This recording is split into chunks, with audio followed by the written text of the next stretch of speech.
सगळ्यांचं स्वागत आहे सदैव क्लासेसमध्ये. नेक्स्ट लेसन आपण घेत आहोत. तर लेसनचं नाव आहे कुलूप. कुलूप म्हणजे काय? लॉक. लेखक आहे श्री कृ कोल्हटकर, श्रीपाद कृष्ण कोल्हटकर. जन्म आहे 1871-1934 पर्यंतचा त्यांचा कालावधी आहे. म्हणजे विचार करा, आपल्या स्वातंत्र्यापूर्वीचा हा त्यांचा कालावधी आहे. हे एक स्वभावनिष्ठ व प्रसंगनिष्ठ विनोदाचा अतिशय चपखलपणे वापर प्रस्तुत पाठाचे काय वैशिष्ट्य आहे. एक विनोद पण केलेला आहे, पण विनोद कसा आहे तर प्रसंगनिष्ठ आणि स्वभावनिष्ठ आहे. बंडू नाना असतात. बंडू नानांना कुलपांच्या हव्यासापायी त्यांच्यावर अनेक चमत्कारिक प्रसंग उद्भवत असतात. त्यांना कुलुपांचा काय तर आवड आहे, कुलुपांचा हव्यास त्यांना आहे. या पाठामध्ये विनोदी शैली लेखकाने त्यांना सगळं हे सर्व वर्णन केलेलं आहे. त्यांचा जो पाठ आहे तर सुदाम्याचे पोहे हा एक त्यांचा लेखन संग्रह आहे, त्यातून घेतलेला आहे. काय बघा, तर बंडू नाना आहेत आमच्याकडे. त्या बंडू नानांना कुलपांचा मोठा शौक, कुलपांचा शौक. बऱ्याच लोकांना काही ना काही आवड असते, तर यांना कुलपांचा शौक आहे, कुलपांची त्यांना आवड आहे, किंवा कुलपांचा कुलूप जमा करण्याचा छंद म्हटलं तरी चालेल. अनेक धातूंची, अनेक आकारांची, अनेक कळींची कुलुपे त्यांनी जमवून एक संग्रहालय बनवलेले आहे. घरात दूध दुभत्याच्या कपाटापासून ते तहत पैशाच्या तिजोरीपर्यंत प्रत्येक ठिकाणी त्यांनी कुलपे लावून नाकेबंदी करून टाकलेली आहे. सगळीकडे कुलूप लावली, घरामध्ये सगळीकडे कुलूप लावलेलं आहे. घरावर एखादा डाका पडणार आहे अशी बातमी कळूनही कोणी इतकी जारी करत नसेल. लक्षात घ्या, एवढे त्यांनी कुलप लावलेले. कारण काय कुलप लावण्याचं? तर कुलूपच त्यांना छंद येतो कुलपांचा. त्यांना काय जातो कुलपांचा, काय तर त्यांना तो छंद आहे. बरे, इतका बंदोबस्त करण्याचे कारण विचाराल तर ते आपल्या चीजवस्तूंचे रक्षण व्हावे ही इच्छा आहे का? नाही. लक्षात घ्या, फक्त कुलपांचा संग्रह करायचा, कुलप जमा करायची, कुलुपांचा संग्रह आपल्याकडे असला पाहिजे, मित्रमंडळीच्या नजरेस पडावा एवढंच. म्हणजे मित्रमंडळ जेव्हा येतील तेव्हा त्यांना, अरे एवढे कुलूप वेगवेगळे तुमच्याकडे कुलप आहेत, अरे हे वेगळं असं कुलूप आहे, ते तसं कुलूप आहे वगैरे. या हव्यासामुळे बंडू नानाने काही कड्यास 2-2 तर काही दारांना दोन्ही बाजूंनी कुलपे लावलेली आहेत. बरं, एवढा खटाटोप करून ठेवल्यामुळे बंडू नानांवर अनेक चमत्कारिक प्रसंग सुद्धा आलेले आहेत. एकदा काय झालं, त्यांच्या धान्याच्या कोठीच्या कुलपाची किल्ली त्यांच्या कुटुंबाने हरवली. बरं, कुलूप जरा निराळ्या पद्धतीचे असल्यामुळे काय झालं, त्याला किल्ली शोधण्याकरता त्यांनी सगळा बाजार पालथा घातला, तरी किल्ली त्यांना काही मिळाली नाही. डुप्लिकेट किल्ली माहिती तुम्हाला? डुप्लिकेट किल्ली वगैरे बनवणारे लोक असतात. डुप्लिकेट म्हणजे काय तर आपल्या टाळ्याला बघून ते तशा प्रकारे किल्ली बनवून देतात. बरे, ही कुलपे लोहाराकडून काढवावे तर पोटच्या पोरापेक्षाही ममतेने वाढवल्या कुलपाची हाडे खिळखिळे होताना पाहणे बंडू नानांसारख्यांना जरा दुर्घटच होते. म्हणजे तो एक तर टाळा तोडायचं पण नाही आणि किल्ली पण मिळत नाही, हा एक मोठा प्रश्न त्यांना निर्माण झाला, आणि तोडायची इच्छाच नव्हती त्यांच्याकडे लोहाराकडून. शिवाय गृहस्थ इतका मानी की त्याने शेजाऱ्यांपाशी कधी पसाभर धान्यही उसने मागितले नव्हते. असो, अशा रीतीने पहिला दिवस घरातील सर्व मंडळींनी काय केलं बघा बरं. सर्व मंडळींनी तर आता साहजिकच धान्यच नाही मिळालं, तर काय केलं सर्व मंडळींनी, त्या कुलप निमित्त कडकडीत उपवास काढला. अक्षरशः लोकांनी उपवास काढला. दुसऱ्या दिवशी द्वादशी, पण तोही दिवसही सगळ्यांनी तितक्याच धार्मिकपणाने उपवासात काढला. नानांचे तर डोळे पांढरे होण्याची वेळ आली. शेवटी सर्व हकीकत कळताच आम्ही स्वतः लोहारास घेऊन नानांच्या घरी गेलो व ते कुलूप एकदाचे फोडले. पण त्यामुळे नानांचा आमच्यावर इतका गुस्सा झाला की ते 15 दिवसापर्यंत आमच्याशी नीटपणे बोलतच नव्हते. इतका राग त्यांना आलेला होता, कारण कुलूप तोडलं आणि कुलूप त्यांचा जीव की प्राण त्या ठिकाणी होता. पण 2 दिवस ते उपाशी राहिले. शेवटी किती दिवस उपाशी राहणार, त्यामुळे त्यांनी ते कुलूप तोडलं. आपल्या उपयोगातील सर्व किल्ल्या बंडू नानांना आपल्या जानवं माहिती तुम्हाला सर्वांना, जानवं असतं, त्या जानव्यामध्ये अडकवून ठेवत असल्यामुळे त्या कधी हरवत नसत. हरवतात त्या बहुत करून त्यांच्या कुटुंबाच्या ताब्यात असलेल्या किल्ल्या, म्हणजे ज्या घरामध्ये त्यांच्या बायकोकडे किंवा मुलांबाळांकडे ज्या किल्ल्या असतील त्याच किल्ल्या हरवायच्या, बाकीच कुठल्याही किल्ल्या हरवत नसायच्या.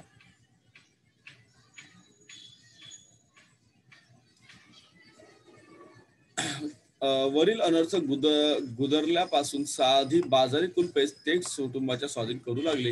ही कुलपे किल्ल्यांच्या बाबतीत काहीच विधिनिषेध बाळगत नसत. त्यांना कोणतीही किल्ली, खिळा किंवा काडी चालत असे. कधी कधी तर नुसत्या हिसक्याने सुद्धा ती उघडत असत. कोणतीही साधी जी कुलप असतात, लॉक्स असतात, ते असे सहसा उघडून जात असतात. त्याची वसुधैव कुटुंबम वृत्ती पाहून शेवटी नानांच्या पदरच्या एका विश्वासू नोकरालाही चोरी करण्याची इच्छा झाली व तो 1500चे डबले घेऊन पळवून गेला. तिजोरीला कोणते कुलूप लावायचे याचा बंडूंना फार दिवस मोठा प्रश्न पडला. प्रथम त्यांनी अक्षरी कुलूप लावले, पण तिजोरी अंदाज असल्यामुळे कुलपाची अक्षरे जमवताना ते नीट दिसेनातच. म्हणून मग त्यांनी काय केलं, मग प्रयत्नाने उजेडात आणून ठेवली. पण तेव्हापासून अक्षरं जोडताना ती जवळ उभे राहणार सही दिसू लागली. तेव्हा ती कुलपेही कुचकामाची ठरली. यापेक्षा अक्षरशत्रू कुलपे पुष्कळ बरी असा टोला देत त्यांनी त्या कुलपाच्या ऐवजी दुसरी कुलपाची योजना केली.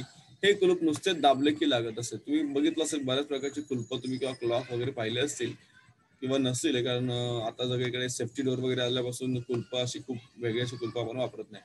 पण कुलपांच्या बाबतीत तुम्हाला अनेक खूप खूप वेगळ्या प्रकारची कुलपं आपल्याला पाहायला मिळतात. मात्र उघडताना मात्र त्याला काय कळतं, किल्लीची गरज. म्हणजे तुम्हाला बंद करायचं असेल तर तुम्हाला चावीची गरज नाही, किल्लीची गरज नाही. किल्ली म्हणजे चावी. परंतु जेव्हा तुला बंद करायचं तेव्हा तुम्हाला किल्लीची जरूर लागेल. एके दिवशी बंडू नाना आम्हाकडे हर्षित मोजळे येऊन म्हणाले, काय म्हणाले, आमच्या आर्यभूमीच्या पुत्रांना कल्पकता नाही म्हणून चोहूकडे ओरड चालू आहे. पण हा आरोप निव्वळ कसा आहे तर खोटा आहे. अहो, आम्हाला संधी मिळत नाही साधी. ती मिळते तर आम्हाकडे शेकडो एडिसन झाले असते. काय असते झाले असते? शेकडो एडिसन.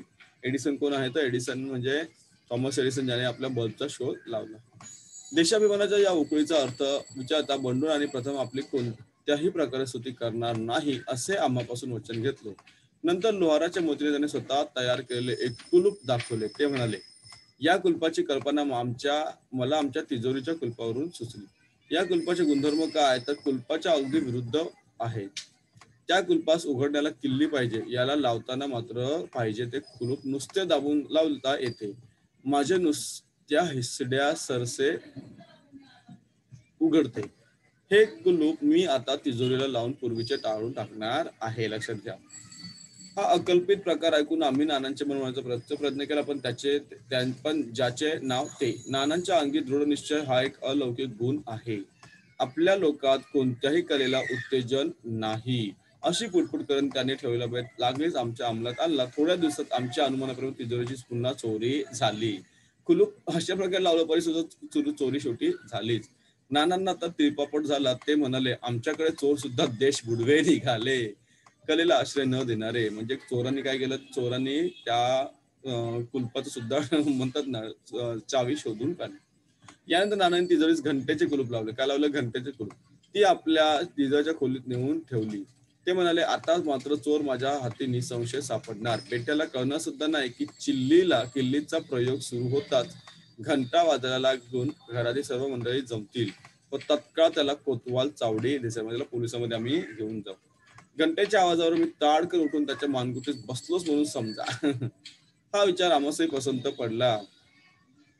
ज्या दिवशी ते कुटुंब लावण्याचा बेट ठरला त्याच दिवशी आम्ही रात्री आम्हाला घंटानाद ऐकू आल्यामुळे आम्ही बंडू नानांच्या निजाच्या खोलीत गेलो. काय तो चमत्कार! बंडू नाना स्वतः उजव्या हाताने तिजोरीचे कुलूप उघडत असून डाव्या हाताने आपला उजवा हात जोराने चोर पकडून चोर चोर म्हणून ओरडत होते.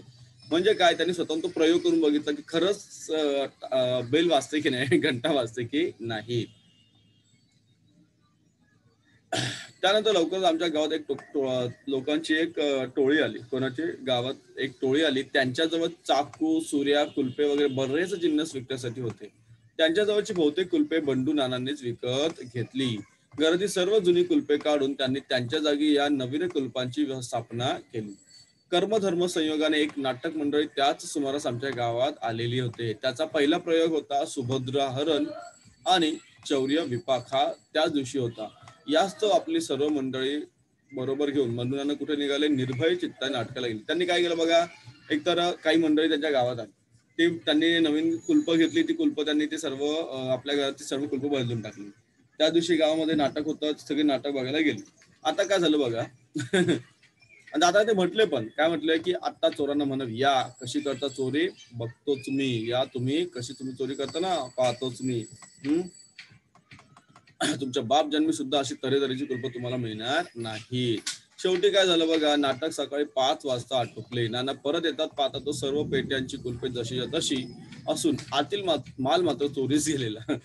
टाळा तशीच होते, कुलपं तशीच होती, परंतु त्याच्या आतमध्ये ज्या काही वस्तू होत्या ते सगळं चोरीस गेलेलं होतं. शोध करता ही टोळीही पळून गेलेली आढळली. त्यावरून उघड आले काय की या लोकांनी काय केलं, बिचाऱ्या भोसर नानांकडे आपली सर्व कुलपे खपवून पुढे रात्री अनायासे त्यांनी स्वतःच्याच किल्ल्याला चालवून माल लांबवला. सुदैवाने त्या रात्री बंडू नानाचे कुटुंब त्यांच्या ताकदीस न जुमानता आपले सर्व दागिने अंगावर घालून नाटकाला गेले होते. त्यामुळे तेवढे मात्र ते बिचारे बचावले. म्हणजे सगळे दागिने तेवढे जरा सुरक्षित त्या ठिकाणी राहिले. यापुढे बंडू नानास नेहमी त्यांच्या कुटुंबाने टोमणा द्यावा. काय? दागिने घालण्याच्या माझ्या हौशीबद्दल आपण सदा दोष लावत होता. पण शेवटी आपल्या कुलपांपेक्षा माझ्या हौशीनेच आपल्या मिळकतीचा बचाव केला. बिचारे बंडू नाना तरी काय करणार? यावर ते आपले गप्पच राहिले. कारण ऍटलीस्ट ते कुटुंब त्यांचे ते दागिने तरी त्यांचे वाचलेले होते.